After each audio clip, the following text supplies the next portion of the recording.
घर में हलचल मची हुई थी। रंग बिरंगी रोशनी से पूरा हॉल जगमगा रहा था।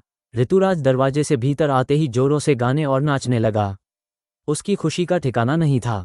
उसने मासी से शिकायत भरे लहजे में कहा, मासी, आपने मेरे भाई की शादी फिक्स कर दी और मुझे बताया तक नहीं।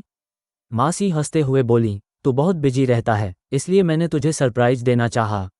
आर्थराज ने उत्सुकता से नील की ओर देखा और छेड़ते हुए पूछा, भाई, वो कौन सी लकी लड़की है? उसका क्या नाम है और वो कहाँ रहती है? नील का छोटा भाई बीच में बोल पड़ा, भैया, भाभी का नाम जूही है और वो नागपुर में ही रहती हैं।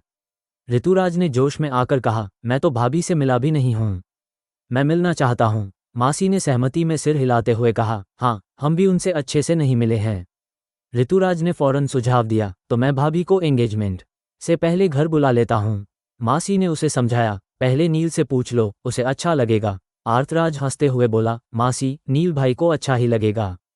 लेकिन तभी काकू बोले, नील तो घर पर रहता ही नहीं, सारा दिन हॉस्पिटल में ही रहता है। इस पर नील ने कहा, मैं हाफ टाइम ले लूंगा और घर आ जाऊंगा। आर्थराज चौंक गया।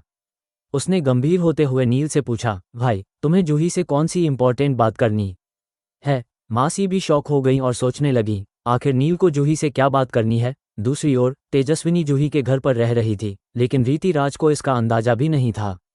नील का मन जूही से शादी करने के लिए बिल्कुल तैयार नहीं था, लेकिन परिवार के दबाव में आकर उसने हामी भर दी थी। वह तेजस्विनी को पसंद करता था, पर हालात कुछ और ही करवाने पर तुले थे। इसी बीच आदित्य तेजस्विनी को समझाने लगा, धीरे धीरे तुम रोटी बनाना सीख जाओगी।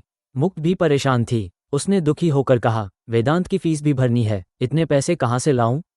तेजस्विनी ने बिना समय गंवाए अपना गिटार निकाला और आत्मविश्वास से बोली, मैं गाना गाकर पैसे कमाऊंगी और वेदांत की फीस भरूंगी।